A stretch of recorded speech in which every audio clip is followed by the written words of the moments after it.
जय हिंद, जय भारत। इन दिनों में देश में चर्चा हो रही है केवल चाइना और पठान मूवी पर।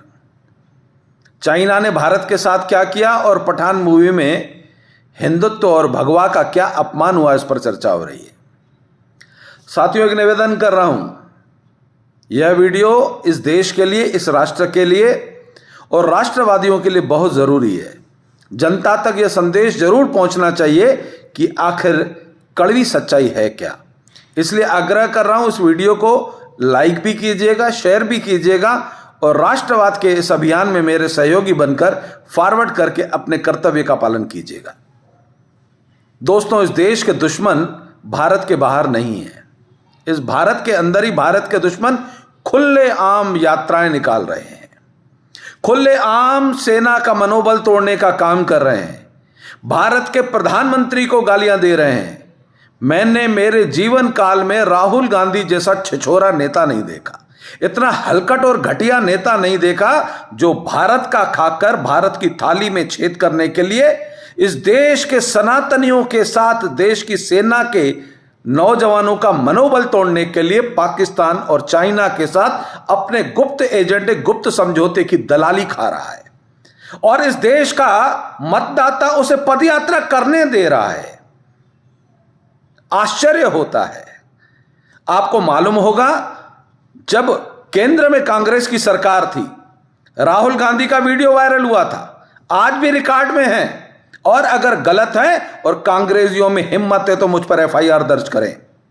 ये चाइना गए थे, चाइना के कुछ अधिकारियों के साथ बैठकर एक कागज पर राहुल गांधी कुछ हस्ताक्षर कर रहे थे। वो वीडियो क्या था, देश जानना चाहता है। राहुल गांधी, तुम भारत क्या जानना चाहता है? भारत के प्रधानमंत्री से और सेना से सवाल करते हो। इस देश का सनातनी हिंदू तुमसे सवाल करता है कि तुम कौन से कागजों पर हस्ताक्षर कर रहे थे, यह बताओ। देशवासियों, यह भारत का गद्दार है, इस भारत का देशद्रोही है। यह व्यक्ति पाकिस्तान बिलावल भुट्टो को फोन करता है कि भारत के प्रधानमंत्री के लिए अपशब्द कहो। चाइना को बोलता है कि हमला करो और चाइना ने भारत के साथ जो समझौता किया, जिस समझौते के तहत भारत की सेना चाइना पर हमला नहीं कर सकती और जिस डंडे पर तार वाला एक दूसरे को उन्हीं डंडों से मारेंगे, यह समझौता इस देश के गद्दार कांग्रेसियों द्वारा किया गया। यह भारत को बताना नहीं चाहते, मैं बताना चाहता हूं।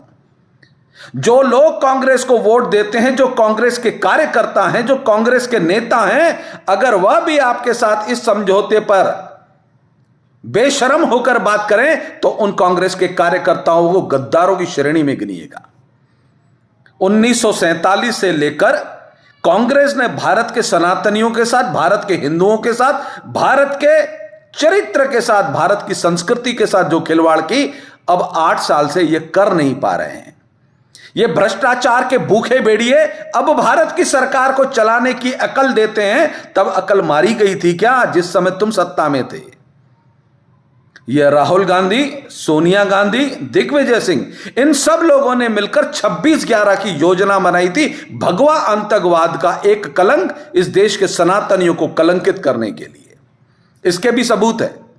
26/11 के दिन जो हमला हुआ, इस देश के अंदर योजना बनाई गई थी और इस देश के कई अधिकारी उस समय पाकिस्तान के अंदर थे। देश को जानना चाहिए, वह यह जानने देना नहीं चाहते। 47 से लेकर इन्होंने इतिहास के साथ छेड़छाड़ की ताकि भारत का इतिहास दबा रहे। मीडिया माफी, मूवी माफिया, ये सब लोग मिले हुए हैं भारत विरोधी तत्वों के साथ। आपको यह तो मालूम होगा कि भारत के अंदर पिक्चर में पैसा कौन लगाता था? डॉन दाऊद इब्राहिम। दाऊद इब्राहिम क्या पैसे लगाता था? इस देश के डायरेक्टरों और प्रोड्यूसरों को खरीदता था, भारत की बहू बेटियों के चरित्रहीनता को दिखाता था और उनके साथ लव जिहाद के किस्से दिखाता था ताकि भारत की बेटियां इन सलमान, शाहरुख खान और खानों से प्रभावित होकर अपने चरित्र का नाश करें। आज भारत की बेटियों ने जो पिक्चरों में देखा है वह गंदगी सीखी है और गंदगी परोसने का काम इस देश के इन माफियाओं ने किया है। ये मीडिया माफिया हैं जो आज पठान पिक्चर के माध्यम से भगवा वाद का जो उनका इशारा था, अब उसको भगवा कलर से जोड़ने का काम कर रहे हैं। दिग्विजय सिंह ने योजना बनाई थी और उसी दिग्विजय सिंह ने इस भारत के हिंदुओं को कलंकित करने का अपराध किया। तो भोपाल के लोकसभा चुनाव में भोपाल के सनातनियों ने कांग्रेस को सबक सिखाया, परंतु कांग्रेस ये कि उनके दिमाग का नट टाइट ही नहीं होता, फिर बार बार गलती करते हैं। राहुल गांधी का एक कल आ रहा था, उस वीडियो में वो उंगली उठाकर कह रहे भारत के सैनिक पिट रहे हैं। अरे बेशरम इंसान, तुम्हें यह नहीं आता कि तुम भारत के सैनिकों का मनोबल तोड़ने का काम कर रहे हो? और हां राहुल गांधी, तुमसे उम्मीद भी यही है। देशवासियों, ये एक देश का अकेला हलकट नेता ऐसा है जिसने लोकसभा के अंदर इन्हीं की सरकार में इन्हीं के प्रधानमंत्री पर बिल फाड़ के मुंह पे फेंक दिया था। जो आदमी अपने बनाए गए प्रधानमंत्री के मुंह पे कागज फेंक सकता है, वह हमारे राष्ट्रवादी भारत के प्रधानमंत्री को चौकीदार डैश डैश कह सकता है। और बाद में नाक रगड़ता हुआ माफी मांगने गया था, रो रहा था सांसद के उसमें कोर्ट के अंदर, मुझे माफ कर दो, मुझे माफ कर दो, मुझे माफ कर दो। यह राहुल गांधी का वीडियो आपको कोई दिखाएगा नहीं। देशवासियों, भारत के दुश्मन भारत में पल रहे हैं, पनप रहे हैं और उसमें कहीं ना कहीं आपका भी योगदान है। जो जो लोग कांग्रेस को वोट देते हैं वह इस देश के अंदर देश के दुश्मनों को पनपाने का अपराध कर रहे हैं। सनातनियों के विरुद्ध आपका यह वोट भारत की जड़ों को खोखला करने के काम आता है। यही इस देश के अंदर जिहादियों को संरक्षण देते हैं, आतंकवाद को संरक्षण देते हैं। यही कांग्रेसी इस भारत के अंदर लव जिहाद को संरक्षण देते हैं। यही कांग्रेसी जिहादियों के समर्थन में आकर सरतंस-ए-जुदा को संरक्षण देते हैं। राजस्थान सरकार इसकी साक्षी है। जहां जहां कांग्रेस की सरकार है वहां लव जिहाद, सरतंस-ए-जुदा, आतंकवाद, मारपीट और जिहादियों का शोषण आपको अत्यधिक मात्रा में दिखेगा। उसके बावजूद भी अगर इस भारत का मतदाता नहीं समझना चाहता तो दुर्भाग्य है, परंतु मेरे जैसे राष्ट्रवादी अपनी आवाज बुलंद रखेंगे। हम अपनी आवाज उठाते रहेंगे, सनातनियों को, भारतीयों को इस भारत के साथ सम्मान के साथ अपना परिवार पालने पोसने वालों को कहते रहेंगे, अगर भारत में रहना है तो पाकिस्तान जिंदाबाद के नारे लगाने की हिम्मत मत करना। भारत में रहना है तो सबका साथ, सबका विकास और सबके विश्वास के पद चिन्हों पर चलना पड़ेगा। बिलावल भुट्टो की हिम्मत होती तो भारत के अंदर अगर ऐसा खोल के बताता तो अभी तक तो उसको भुट्टे की तरह सेक कर खा लिया गया होता। परंतु क्या करें, गद्दार तो हम नहीं पाल रखे हैं। आस्तीन के सांप तो हमारे भारत में ही बैठे हैं, जो भारत के प्रधानमंत्री और भारत की सेना का अपमान करते हैं। उन गद्दारों की जड़ों को खोखला करने के लिए गुजरात के लोगों ने तो हिम्मत के साथ मतदान किया, उन्हें करारे तमाचे भी दिए और उनकी जड़ें खोखली कर दी। अब मध्य प्रदेश और राजस्थान की बारी है, कर्नाटक की बारी है, देश के कोने कोने की बारी है, उत्तर प्रदेश के निकाय चुनाव की बारी है। जहां जहां देश में चुनाव हो, भारत के गद्दारों को मारने के लिए, भारत के गद्दारों को चुन चुनकर ठोकने के लिए बटन कमल का दबाना पड़ेगा।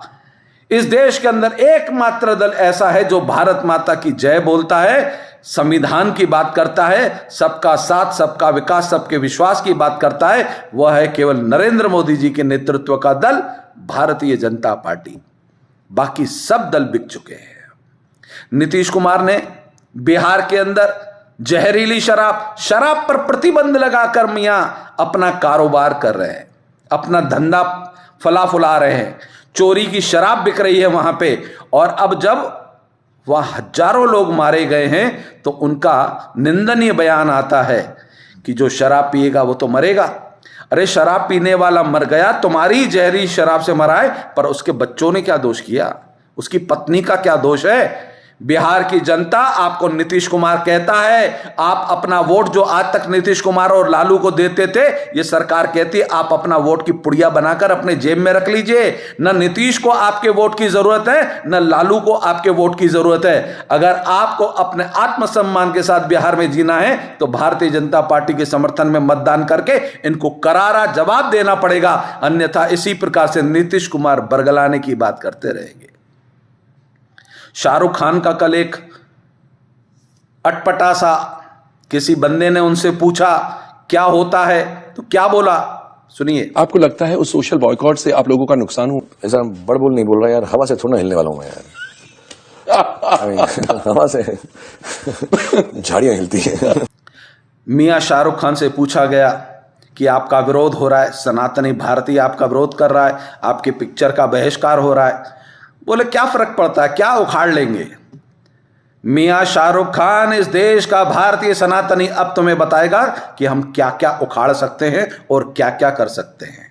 आंधी तूफान में डालियां डोलती हैं कि शाहरुख खान डोल जाता है। इस देश का सनातनी, इस देश का भारतीय, अब ये कश्मीर नहीं है, ये भारत है। और शाहरुख खान जी बहुत अच्छे से जानता है इस देश का, वह पिक्चर देखने वाला, मनोरंजन के नाम पर आपको रोटी फेंकने वाला भारत का मतदाता, कि आप कोरोना में भारत की मदद नहीं करते। पाकिस्तान में भूचाल आ जाता है तो वहां तो आप दान पहुंचा देते हो, परंतु आप जिहादियों के समर्थक हो, आप आतंकवादियों के पार्टनर हो। इस देश का मतदाता बहुत अच्छे से जानता है। और मियां शाहरुख खान, जवाब तो दिया जाएगा, करारा जवाब दिया जाएगा, बहुत अच्छे से जवाब दिया जाएगा। राहुल गांधी को भी समझ में आ जाएगा, भारत विरोधियों को भी समझ में आ जाएगा, शाहरुख खान को भी समझ में आएगा, और आज के बाद भारत के अंदर पनप रहे आस्तीन के सांपों को भी समझ में आ जाएगा। जय हिंद, जय भारत।